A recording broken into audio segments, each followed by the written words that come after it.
Right, so Bokkie se inline ripper het 'n bietjie 'n upgrade gekry. Facelift, so iets, nee. Ek praat met Henry, hy gaan my meer vertel. Wat het hulle gedoen? Hoekom het hulle hierdie goeders bygesit en hoekom is hulle ripper nou net nog beter? Henry, hoe lyk dit? Kun jy André? Ja, doodstil, rustig. Okay, so.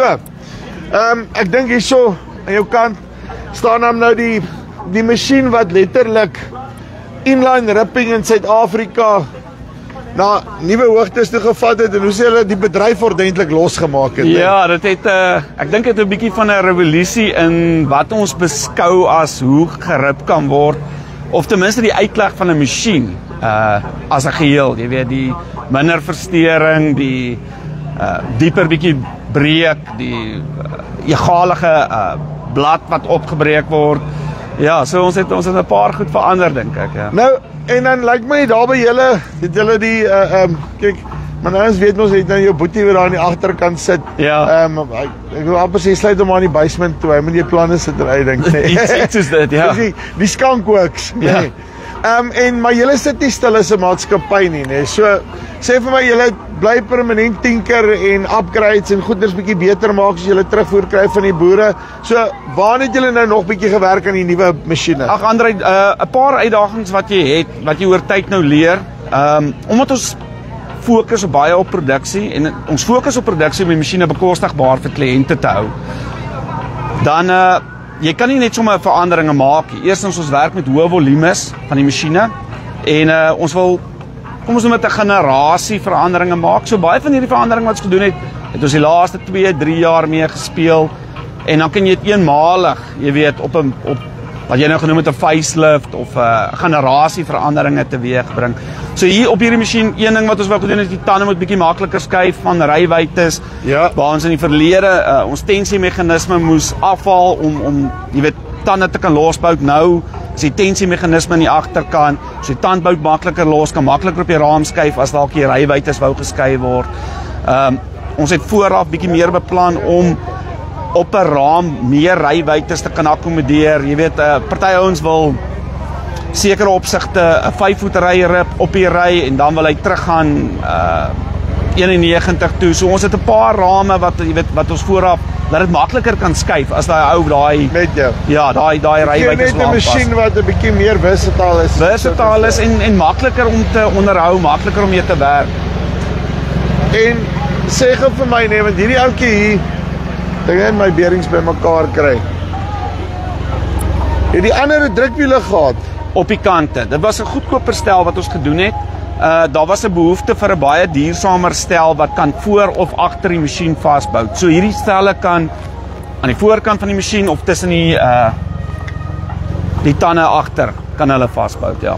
Okay, ek hoor wat jy sê. So hy hardloop nou daar tussenin waar hy in die verlede net hier op die kant gehardloop het. Ja. Ek wil nou net sê dis hoekom ek kon sweer daar was nie goed tussen hulle gewees. Ja, die kleiner masjien sou nie wees om mal te word nie. Nee, gelukkig nie. En die kleiner masjiene sê jy hardloop julle nog op daai gewone. Die keuse op al twee masjiene bestaan om hierdie te vat. Dis weer eens net 'n aanbou wielstel.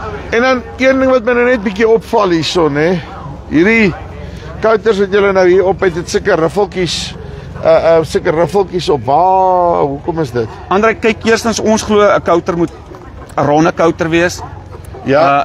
Maar met 'n ronde kouter kan hy begin sleep as hy nie 'n bietjie weerstand vang nie. So die riffeltjies is om weerstand te gee dat jy rotasie uit jou kouters uit kry. 'n Ronde kouter is goed want hy sny egalig en permanent. So jy sit nie met daai stoppel wat deur die hap of beweeg en om jou tand gaan haak en dan na voor uitsleep nie. Ek hoor jy, so jy wil hê met 'n tipe van 'n rotasie hê. Hy moet sny en daai riffeltjies help om te gryp aan die grond en aanhou te roteer. En dan net vir interessantheid, ek wil net weet of daai goed nog steeds 'n dieptebeheer is. Nee, dit is nog nie. Dit hang af as dit so hard. Ek en Dani het gesukkel met daai en toe kom ons agter, nee, ons het hom te aggressief en dan gaan die ripper nie so diep in die grond in nie. As jy hom verkeerd stel dan ekte amper as 'n dieptebeheer. Dit was basies wat gebeur het, maar met laas jaar se toestande met daai grond wat die grond was hard laas jaar en die ouens het in moeilike toestande gewerk en gerip. So dit het 'n groot invloed gehad. Ek dink hierdie jaar met hierdie Ja, modderbad. gaan hy dalk bietjie anders ter Nee, wees, hierdie jaar met modderbad moet 'n trekker se gat net wegsak. Dis al wat gaan gebeur. Ander ding, sluitparte, nee. Want dis 'n groot kopseer op die inline rippers en iets waar almal man is die sluitparte. Het julle iets daaraan gedoen? Andre, ja, soos byvoorbeeld op hierdie masjien, baie van hierdie sluitdele het nou verander. Hierdie se staal is byvoorbeeld harder. Ja. Wat ons verhard het, die vlekkies. Ons skoene, soos jy kan sien op hierdie masjien is gekaaste skoen. Ons het laas jaar die hele loop van laas jaar. Dit was eintlik van 2023 af wat ons die eerste voorbeelde van hierdie ingekry het. Aanhoudend ingevlieg en materiaal getinker. Die laaste proefronde van 50 wat ons in die mark gesit het, so einde hier Augustus 2024 het so uitstekend gedoen. Dit het gelyk of hulle gaan dubbel die leeftyd hê Ja. van ons gewone sluitparte wat ons gebou het. En dan selfs die nokkom het ons self laat giet. Ons het gevra vir spesifieke prosesse, spesifieke materiaal. Byvoorbeeld waar 'n markstandaard nokkom enigiets van 1.5 kg tot 1.9 weeg. Hierdie ene weeg 2.7 kg. Dis alles materiaal wat kan wegsluit. Jy weet, om hy lewensduur te verleng. So hy het baie meer materiaal en om sy lewe te rek. En dan 'n groot klagte was laas jaar gehad dat die ouens het die nokkons te ver laat sluit. Dan sny hy daai skoen onderaan af verby. Dis 'n probleem. Ja, dan breek hulle af. Nou ons het baie aan hierdie part hier versterk. Eerstens hy maak hy vlerskaartjies se punte toe en daaronder is 'n ongelooflike hoeveelheid materiaal bygesit. Dis beskerm so dit bring niks meer met ekstra werking of jy weet kilowatt vereistes nie, maar dit bly vaart, alles is toe en vaarbelynd, jy weet onder die grond om die weerstand te verminder. Hoekom koop ek 'n bokkie? Ek dink die waarde vir geldvoorlegging, die effektiwiteit, die produktiwiteit agter die masjiene is daar. Ek glo vas ons bou die beste inline ripper wat jy met jy weet per rand kan bekostig. Right, soos hy sê, hy glo vas, beste inline ripper per rand. En luister, ek moet sê ek is baie impressed. Wat is die Afrikaans vir impressed? Sien as Afrikaans op, my magtig. Die kort en die lank is wat vir my cool is, hulle sit nie stil en sê elke raai, ons het nou 'n ding. Hulle bly heeltyd belê in vooruitgang en nuwe maniere van dinge doen en so voort.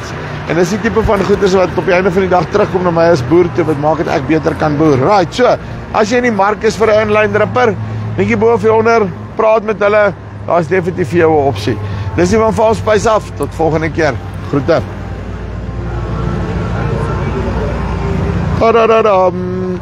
Toe môre gaan nou vir julle baie sê, gee 2.